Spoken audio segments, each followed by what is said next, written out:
Hey, what's up? We're back with another post-fight show. Remember, if you like the content, hit that like and subscribe button. Also follow us on our social media channels. We're at the Mandatory TKO. We are going to get into Amanda Serrano and Stevie Morgan later on in the show because that's the one I really want to break down. But we got to definitely start off with the performance Jake Paul just put on against Mike Perry, who I have no idea was still standing throughout that fight, Bryan. Ridiculous, gritty, showed a lot of heart, but Jake Paul was just too much for him. And quite the performance from Jake Paul because you can see that he actually has gotten better. And Bryan, your thoughts on his performance and what we just saw tonight? And please, as always, if you do have comments on this, and we'll take all of them tonight because we ain't trying to be here for that long. It is 1:10 a.m. on the East Coast. But in terms of Jake Paul's progression, I don't think he looked great tonight. I don't think he looked great tonight at all. Not at all. Let's not exaggerate. He knocked down Mike Perry 3 times. Whoop de whoop. Yeah. That's why Jesus, Jesus is like nobody cares. But classic Jesus. Although tonight I don't necessarily blame you. Hopefully you care about the post fight show. But I think yeah, he looked fine. He looked tired in like the third round. He looked gassed. It looked like he ran a 5K or an 8K or a marathon or like I don't know. Was he not eating properly before this? Like I was questioning like his diet and things of that nature by the end of the third round. I'm like, why is he so tired already? His mouth was hanging wide open actually in the second round. The third round is where he looked gassed. In the fourth round, he got a second win and then he picked it back up. And it was the fight I expected. Like Mike Perry, like as soon as the fight started, he gets dropped 20 seconds in. And this is what I said before when we were talking about the preview of like Mike Perry doesn't keep his hands anywhere near his chin. This is a problem when you're fighting because you should probably have at least one of your hands near your chin as often as you could, especially when you have boxing gloves as opposed to bare knuckle fighting. I don't know. Like I think Jake Paul, he did what he was supposed to do, which is win me my bet. But no, he did what he was supposed to do, which is stop another former MMA fighter. Now he's going to fight Mike Tyson in November, and he's calling out Alex Pereira now and other cruiserweights in the world of boxing. He says he wants to be the cruiserweight champion. I'm not sure he knows who the cruiserweight champions are in the sport. We'll see. yeah, I think Jake Paul, I don't know if it was his conditioning leading up to the fight, but he didn't look as like swole. Like he looked big, but he didn't look as like toned as he normally does. Yeah, So I was questioning his diet as well. He did look a little bit thicker. And he was gassed after that third round. And then it's like he caught a second wind after. But I think for the most part, from what we saw from Jake Paul, like his jab looked unbelievable at this point. Like for I him, know what for you mean. Jake Paul, Yeah. it's Okay, I gone. was like unbelievable. He Like, doesn't for Jake I know Paul, what yeah. you mean. Yeah, From that's what the he best. fought, That's the best his jab look. Yes, I agree. I yeah, agree. like Although he's he to be fair, I mean we could probably all jab somebody who doesn't have a hand near their face, like I effectively. mean, Right? yeah, I but know what you mean. he Yeah, was he was yes. still effective. He was still effective, right? Because the jab was the reason why he was able to set up his other shots. So he was Yes. timing things very well. Yes. And at the same time, though, I was like, I don't even know if this is a good performance, though, which is weird because his jab looked good. He was able to time shots and he was able to land. He was able to knock down Perry multiple times. But when you have a guy that's coming forward that is defensively irresponsible, that's not putting his hands up, there's no guard, he's literally walking into your shots, you're going to have that type of success, period. Right? Mike Perry was there to be hit and he was getting hit. And the one thing that I will say is that Mike Perry, tough as nails, I was surprised that he actually made it that far into the sixth round because honestly, after the second round, I was like, this might be a wrap. Like after the first round, I was a little bit worried. But Jake Paul got it done. And listen, he's going to take on Mike Tyson in November. And I don't even know how I feel about that fight now. Just because we know Mike Tyson is older, he's 58 years old. Mm-hmm. And I know he's going to get a big payday, but is it worth it at this point? Because everyone that Jake Paul is picking to fight, he's having these performances. Who's gonna have better stamina in that fight? Serious question. Mike Tyson. Mike Tyson is gonna have better stamina in that.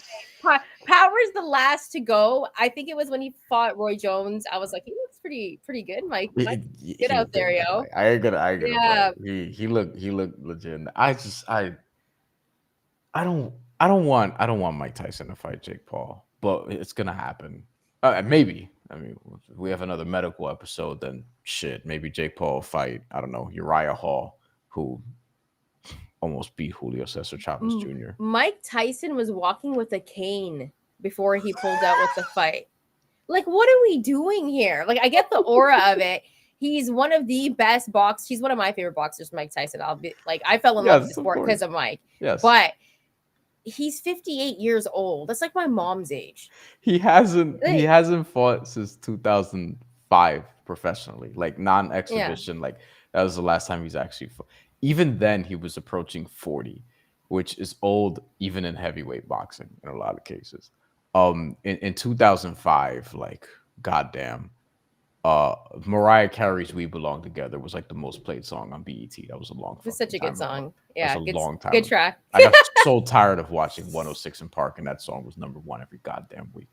Um, Listen, I Was it like still, yeah, was it still Roxy and Terrence at that time? no, no. It was Bow Wow and Keisha Shante? Oh, actually, no. You might have been right. It was Rocky and Okay, yeah, Terrence. yeah, I was rooting for back then by Mike Jones to be number one, and I think it only happened a couple different times. Um, I mean, Jake Paul's great against the former MMA fighters. This is his bag. He's 10-1 now. Like what? 10-1 now with 7 knockouts in his career. The WBC has gotten a hard on for him and potentially ranking him in the cruiserweight division. Yada yada yada. There, coincidentally, we did get a new cruiserweight champion for the WBC crowned in November, and I don't come away from this fight thinking that Jake Paul is going to be a cruiserweight champion. But he said after the fight, that's his goal. This is the third straight fight that he's weighed in at or right at the 200-pound cruiserweight limit. He was He looked 199 the last couple times. massive. He looked massive against Yes. Mike Perry. Like he was being a weight bully. He must have been like 235 or something. He must have like put on like 30 pounds or something after. He looked massive. When he got in the ring, I was like, yo, Mike Perry, I don't know how this is gonna go for him. Because I thought honestly, Mike Perry's so tough that I changed my bet. I had Jake Paul winning by knockout. I'm like, yo, Mike Perry is one tough son of a, you know what I mean? Yeah. And he went 6 rounds. But if he was just a little bit more defensively responsible, I think he could have gone 8.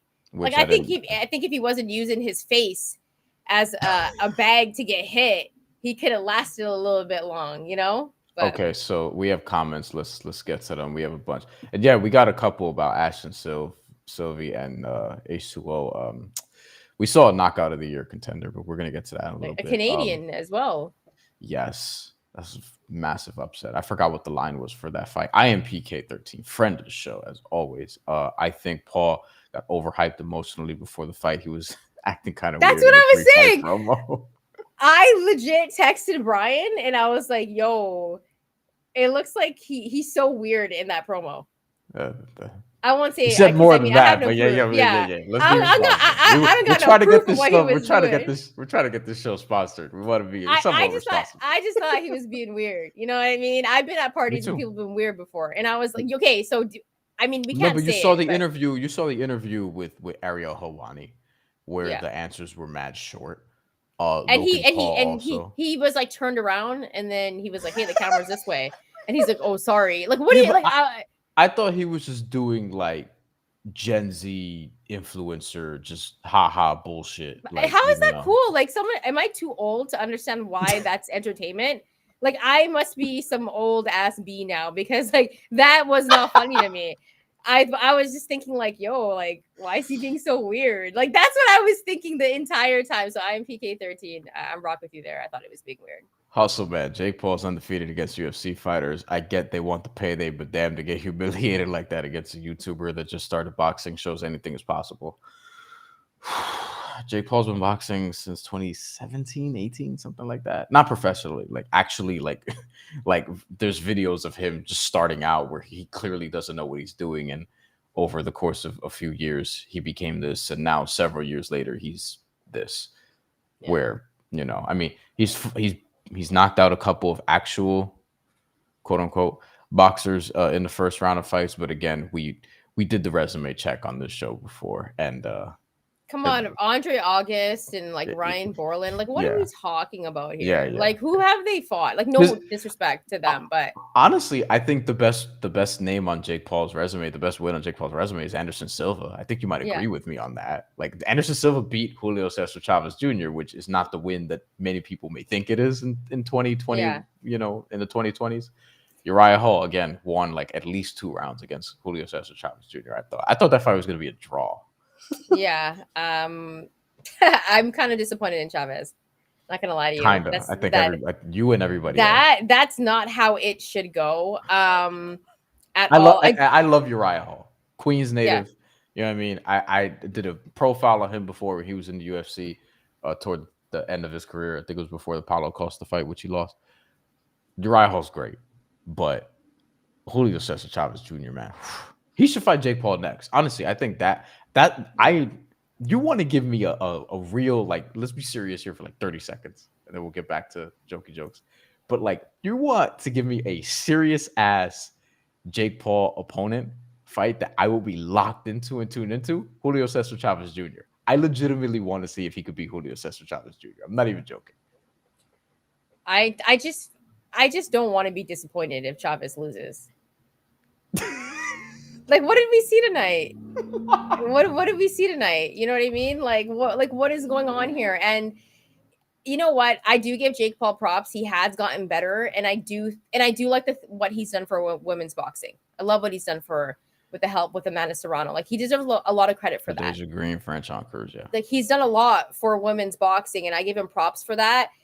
I want him to fight someone real, like a real boxer. Maybe that's after he get. I mean, Mike Tyson is a real boxer, but he's 58 years old. He's walking with a cane. He just had a medical issue. Like, fight somebody around your age that's a real boxer, and let's see how you do. Because even though he's gotten better, I think if you put him against a true cruiserweight, it's a wrap for him. I'm sorry. Like I don't. He also drops his hands. Yes. I think there's a real answer somewhere to this question. Mike Durazio asks, why doesn't he fight a boxer? And the answer is because he doesn't need to. Like Yes, honestly, yes. he doesn't need to. He wants to continue to win and push this gimmick as far as it can go. The most real boxer he's probably fought is Tommy Fury, and shit, that fight was close. Yeah. And Tommy Fury is he's a boxer, And but they need that rematch. right, but there are people that don't receive. Has Tommy Fury like fought since actually? I don't even know if he has. He got that dub and was like, forget it. You know what I mean? Like he was like, I did what I was supposed to do. But that was, to be honest, I like Jake Paul's response after that fight, because I feel like he got humbled after that fight and he was like, I got to come back better. Like he wasn't being cocky about it. It's like, I feel like there's such a love and hate thing with Jake Paul. Sometimes you hate the stuff that he does, and sometimes you're like, I can kind of appreciate what he's trying to do. Hustle Man, He did fight since. is this about what I thought was weird about his Yes it is. Yes, okay, we'll take that off. He Just did because we try to fight. get sponsors. I remember this fight. He did fight since. It was October 14th of last year. I think it was on the same day as something else. It sounds like it was. He fought KSI and he won that fight. And remember, like, there was controversy there because like there was a point deduction. He hit KSI with an elbow that wasn't called or whatever. It was a very close fight. It was Yeah. Tommy Fury, he he's not like he's a boxer, but like he's not some of the other cruiserweights that Jake Paul says he wants to eventually see. Yeah. So if there's a division in boxing that one needs a spark and two could actually Cruiserweight. provide a pathway for Jake Paul to fight a champion that the sanctioning bodies will try to sort of devise a plan, it'll be cruiserweight. They'll be like, oh yeah, like he could just beat a whole bunch of schlubs and we'll eventually get him an eliminator against a real cruiserweight because they're going to be like, it's cruiserweight boxing, whatever, even though, I'm sure the top 5% of cruiserweights and probably more than that would just destroy him. Yeah, I would think so because I liked his performance. I just don't think it was the best performance that he could have had. Right? And so I think it's one of those things where it's like you want to see more from Jake Paul. You want to make sure that at the same time he is eventually going to fight someone that has a good pedigree, someone that's respected. Because I think if he's fight someone that is respected, he's going to get a lot more credit, and maybe we will see him fight someone in the cruiserweight division. You said the WBC might give him a chance. There was talk about him being ranked at one point. Yes. Badu Jack was the champion at one point. I don't know. I don't He's remember. I don't yeah. recall if he's a champion in recess or whatever the case may be because he hasn't fought in over a year. But he ain't like Jake Paul's not beating Badu Jack. What are we talking about? No, there's no way. Not He's beating not. Gilberto Ramirez. No, You know he's what I not mean? beating Like, Gilberto Ramirez at all. So who is he? Who would he beat in the cruiserweight division? But those are like the top guys. this is a great comment. Also, man, I see some new people in these comments that are weirdos. There's some definite weirdos. I've been ignoring a lot of those comments and Is this keeping the the show Jake Paul going. algorithm? What the fuck is going on in the comments tonight? Yeah, but shout out for We Hustle welcome Man all there. we welcome all new people, but stop being weird. Hustle Man. Let's see. Jake Paul for yeah, no. This is No, not gonna work. that would be death for him. Yeah, Hustle Man said it. Jake Paul will be a dead man. Yeah. So right, I think he has to fight better competition, but yeah, I think we move over to Amanda Serrano. Yeah. Drop your comments down for Amanda Serrano. Bryan, 3 years was the last time that Amanda Serrano got a TKO KO victory. That was the last time. Daniela Bermudez, was that the last one? Okay, I thought so. Late it's been a while fight too. It was like the 9th round of a 10-round fight. Yeah. Your thoughts on her performance, because I thought it was going to go the distance, even though Stevie Morgan, there was not much about her, not much footage, but Amanda Serrano put on like this masterclass performance in 1.5 rounds. Like she got the stoppage in the second round. I don't know what that was. Okay, this is like in terms of mismatches. Amanda Serrano was a minus 5,000 favorite in this fight, and that line was not one-sided enough. Like, like yo, when they put up the height, because this was the thing going into this fight. Stevie Morgan was this big ass mystery. Nobody knew anything about her. I found out that she was a businesswoman in Tampa, like has her own business or whatever. Shows Shantelle an interview. Seems like a very nice woman. However, I thought it was a YouTube ad. I was like waiting for the ad to finish, and the whole thing went by, and I'm like, what? Why did he send me an ad? And then I looked back to like rewind, and I was like, oh, this is Stevie Morgan. This is not a YouTube ad. I went like literally like 45 seconds, like, yo, this ad is taking forever. It appears like she's doing great things in the greater Tampa area of Florida. But like this ad, we gotta put this comment up. Jake wouldn't beat Amanda Serrano.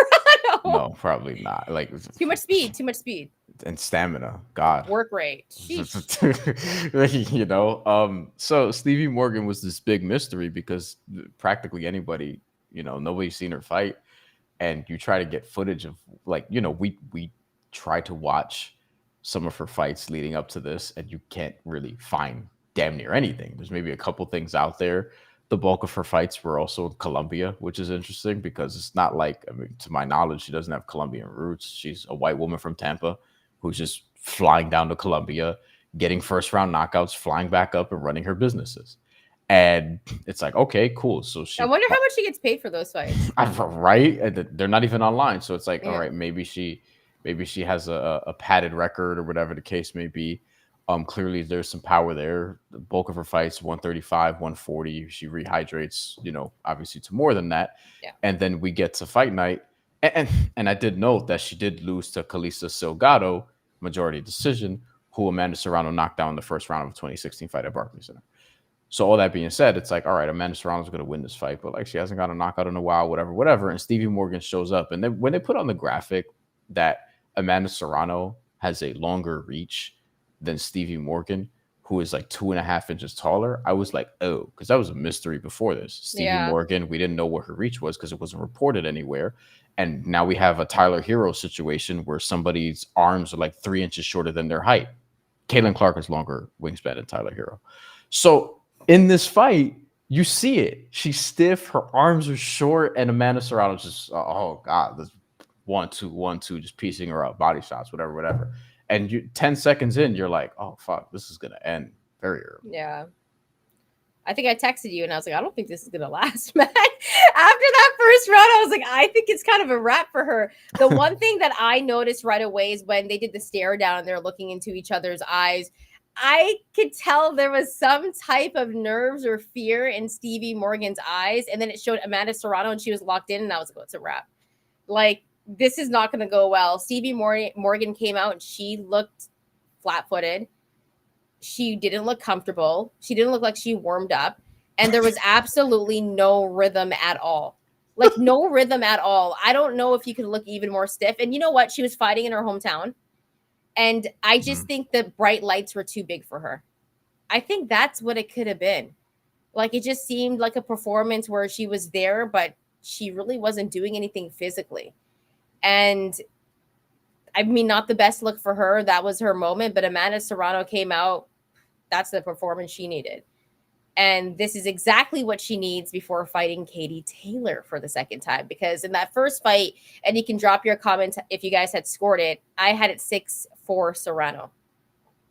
Same. I had Serrano winning that fight. So I was really surprised when those scorecards got read. So I'm looking really forward to the second fight. And I really do believe that Amanda just, I know it was Stevie Morgan, but that's a performance that she put on where you were just like, she's looking a little bit different, and she's not eating cakes and cookies anymore. she's off my diet.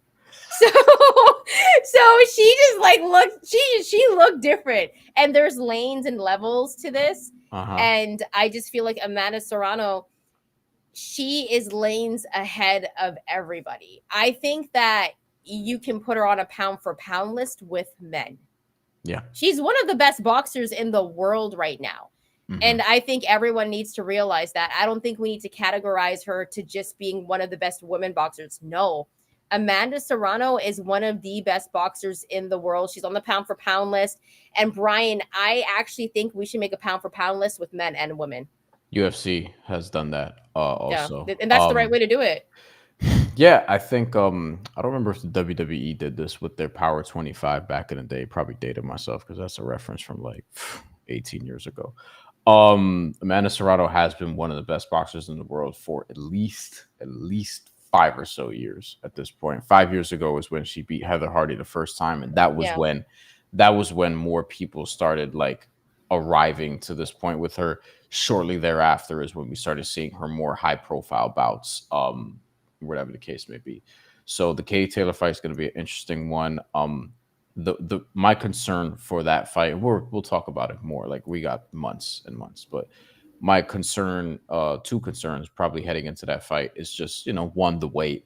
Katie Taylor is more comfortable at 140. Amanda Serrano has won a title at 140 before, although she just, I think Amanda's natural weight though is like 126. Like, she looks more natural at 126 for sure. She hasn't spent a ton of time at that weight class, but champion in 7 different weight classes as it's crazy.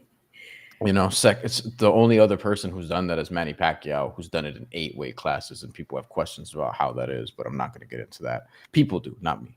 Amanda Serrano also is not just one of the best fighters in the world, pressure fighters in the world, volume punchers in the world, but like I think she can beat Katie Taylor. The issue is that fight that was very, very close a couple of years ago was at Madison Square Garden.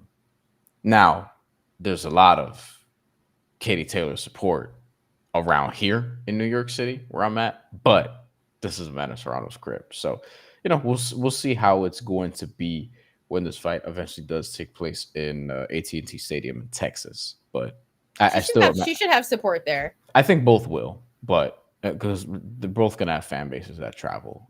Yeah.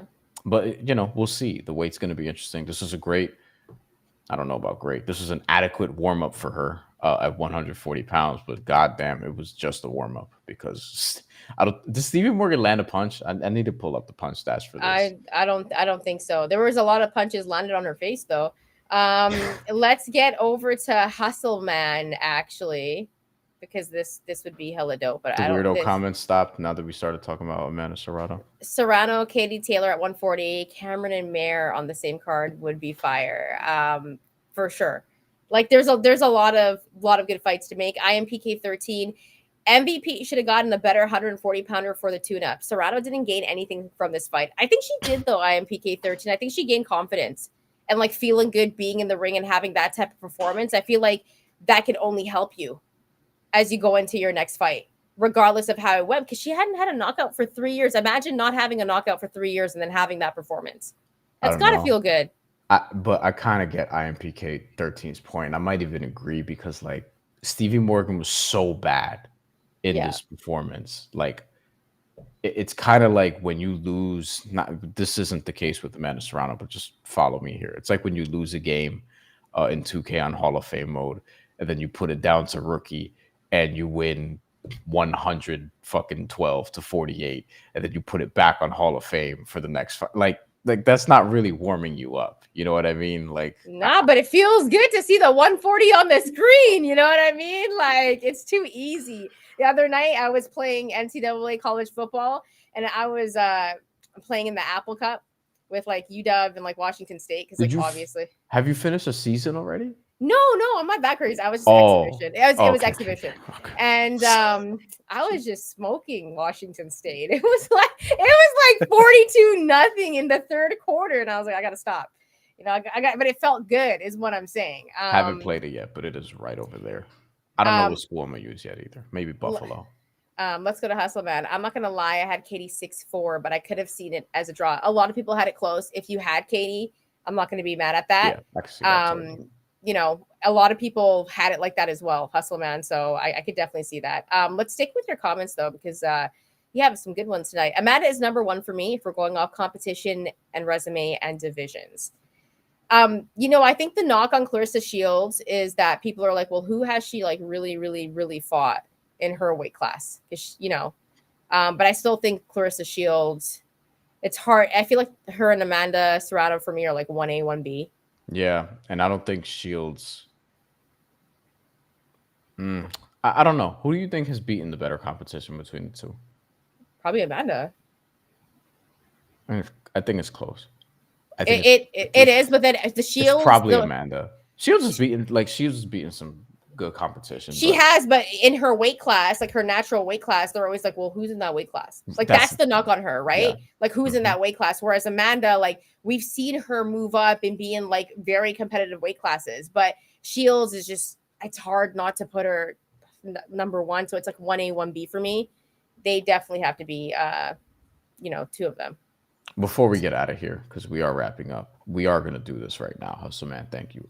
We're gonna spend a couple minutes on Junto Nakatani, who, I mean, well, we said a knockout could come early. I had the knockout, and also between 1 through 6 was something that I was like, "Am I gonna do it? Am I gonna do it?" Yeah.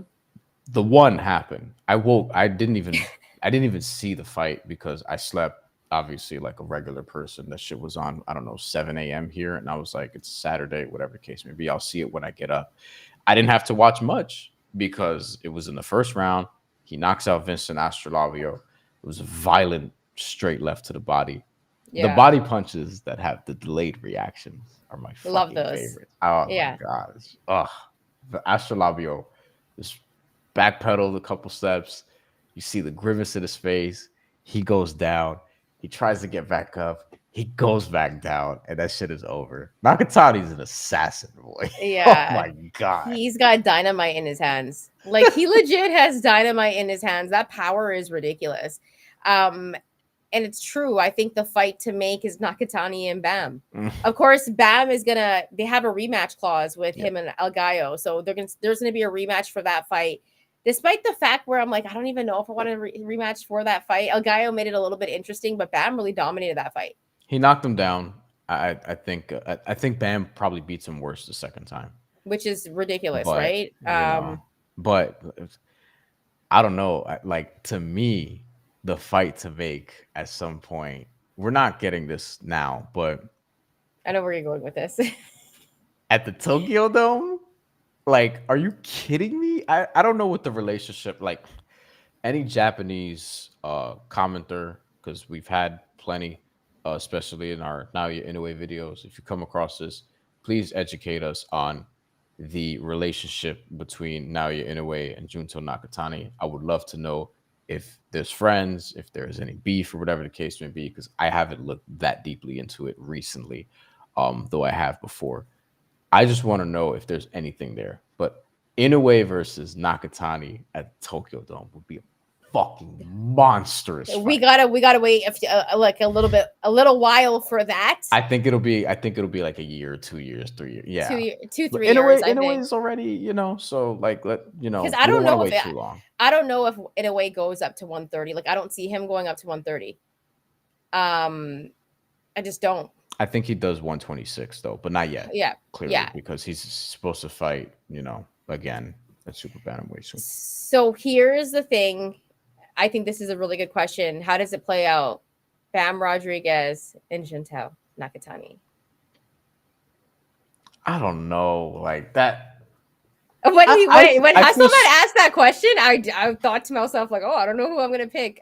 I feel stupid betting against Bam or Nakatani. Like honestly, like I feel like I don't know. The thing about Nakatani is like he ended this in one round. I don't think he's gonna end Bam in one round. Like I kind of wish we got to see him get more rounds, but I felt comfortable thinking he would beat Vincent Astrolabio anyway. He was such a massive favorite. It was minus 2,500 to win this fight. So I would like for Nakatani to have a more competitive fight next as Bam Rodriguez fights El Gallo in the rematch, and then we can regroup and see where we're at for 2025. Promotionally, I'm not sure. Like there's going to be some business mechanics to get this that needs to happen to get things Bam done. would have to come up again in weight because remember he was up at 118, went back down to 115, so he'd have to come back up to 118, which I don't think he would mind.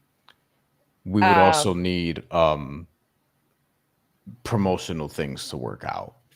So. Yes, that as well. But I think that's something that can be done. I think right now, if I had to pick, and I'm not being biased, I think I rock with Bam. And it doesn't feel good to say that. I probably tilt that way too. But I don't feel good about it because it is Nakatani.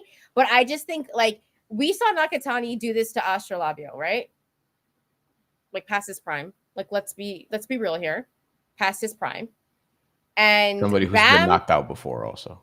Bam just took care of El Gallo. And please let's stop calling Jake El Gallo. I don't like how they're calling him El Gallo. Jake Paul? Yeah, I was like, what's going on here?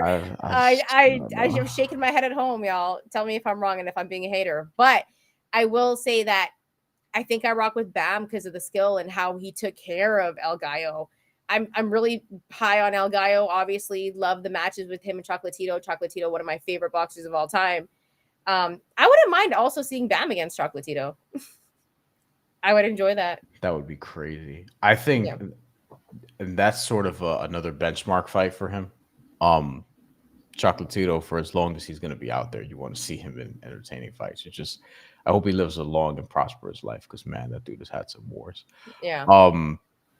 Nakatani versus Bam is a monster. It's one of those fantasy fights that I'm very skeptical we get it anytime soon, if at all. But I'm a little more hopeful that some point within the next year or two it could happen. The Inoue Nakatani one, though, I'm very intrigued by. That's definitely a dream fight. But I think Nakatani and Bam happens over Teofimo Lopez and Bud and Canelo. Inoue and Tank, like all of those fights, I don't think happen, but I think Nakatani and Bam can actually happen. Apparently, Tank and Loma is like now. Is it close to being made? No, because you saw the report that came out today, where like, oh, it might be off now because Lomachenko wants to take time away. He's not thinking about boxing right now. He may just take the rest of the year off, and it's like. I thought we were gonna get in November. Why are they doing this to us? It's like what? If people are just Loma shouldn't be taking any time off. He's got to go now. People are saying like he's taking time off and watch him turn around and take like a bullshit fight, and I'm just like, bro, Shakur Stevenson, just here's your chance. I know William Zepeda, like that's what the That's a good sanctioning fight. body Yeah. wants, whatever. But I don't give a fuck. Gervonta Davis, Shakur Stevenson. If Lomachenko's not going to get the Gervonta Davis fight, Shakur Stevenson needs to fight. Like this is something we could talk about during the week, so let's not blow this all here. But yeah, I just that's something that annoyed the shit out of me in terms of, and you were mentioning fights that may or may not be made, so we got there. But yeah, Inoue Nakatani is a fight I would love to see at the Tokyo Dome one day. Bam Nakatani, I think, probably be likelier, but I don't know how likely any of them will be. Got to go to our boy Ryan, always bringing the heat. In a way, is Nakatani's son. Really? I wouldn't it be the other way around? Nakatani should be Inoue's son. That's just what I'm gonna say. Nakatani's a monster. Yeah, they're both beasts. Hasselman Nakatani's completion hasn't been elite. I mean competition completion hasn't been. That's the only question I have against that fight. Let me know if that was right, Hasselman. It's late. Twitter X pushing for Nakatani Chocolatito. I don't like that fight either. I don't like it for Chocolatito, but I think him and Bam are a really good fight. Like stylistically, Yeah, I love that fight. Like if they were, and it's one of those fights where if Bam was to have Chocolatito on his resume, the legend of him just grows. So, any final thoughts before we get up out of here? yeah. Jake Paul is not cruiserweight championship material, in my opinion, but we'll see, I guess, eventually, because he'll keep moving up the ladder if he keeps doing this. If Mike Tyson beats him, then I don't think I don't think his aspirations of being cruiserweight champion are going to be fulfilled. And even if he wins, I don't think they are either necessarily. Um, Amanda Serrano's amazing. Hopefully, the match with Katie Taylor we're going to get in November is going to be a banger as well. And Nakatani is a fucking monster. He's only 26. What's his best win on his resume? Is it Andrew Maloney? Is it That's one of Alejandro them. Santiago? Santiago is a pretty good one too. Yeah, I agree with the. I forgot who left the comment, but like, yeah, the resume is not elite yet, but this is why I want to see him fight somebody at the top of this weight class. Maybe it doesn't have to be Bam yet, and it's not going to be because Bam has another fight. So yeah, of course. By the way, guys, if you like the content, hit that like and subscribe button. Follow us on our social media channels. We're at the Mandatory TKO.